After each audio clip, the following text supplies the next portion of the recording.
इस करवा चौथ में पति के अनेक रूप बनाए जाते हैं तथा सुहाग की वस्तुएं जैसे चूड़ी, बिंदी, बिछुआ, मेहंदी और महावर आदि के साथ साथ दूध देने वाली गाय, करुआ बेचने वाली कुम्हारी, महावर लगाने वाली नाइन, चूड़ी पहनाने वाली हारिन, 7 भाई और उनकी इकलौती बहन, सूर्य, चंद्रमा, गौरी और पार्वती आदि देवी देवताओं के भी चित्र बनाए जाते हैं।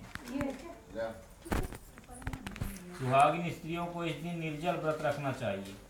रात्रि को जब चंद्रमा निकल आए तब उसे अर्घ्य देकर भोजन करना चाहिए। पीली मिट्टी की गौरा बनाकर उनका पूजन करना चाहिए। यदि दीवार पर करवा चौथ बनाने में कोई असुविधा हो तो करवा चौथ का चित्र बाजार से लाकर दीवार पर चिपकाया जा सकता है। ये चिपकाया, ठीक है। प्रथम कहानी, करवा चौथ की प्रथम कहानी।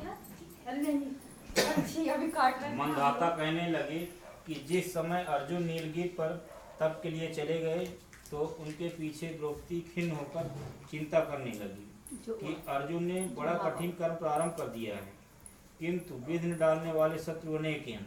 इस प्रकार चिंता करके श्री कृष्ण जी से सब विंध्यों का नाश करने का उपाय पूछने लगी। द्रौपदी ने कहा कि हे सर्व जगत के नाथ, आप मुझे एक ऐसा व्रत बताने की कृपा करें जिसके करने से सभी विघ्न दूर हो जाएं। श्री कृष्ण ने कहा, हे महाभाग। श्री पार्वती जी ने भगवान शंकर जी से यही प्रश्न किया था। तब श्री शंकर जी ने पार्वती जी से जो कहा था, हे वराराहे, वही करक चतुर्थी नाम का व्रत मैं तुमसे कहता हूँ। तुम ध्यान पूर्वक सुनो, यह सब प्रकार के विघ्नों का नाश करने वाला है। श्री पार्वती जी ने कहा कि हे भगवान, यह करक चतुर्थी का व्रत कैसे किया जाता है तथा उसका विधान क्या है? क्या पहले भी इस व्रत को किसी ने किया है?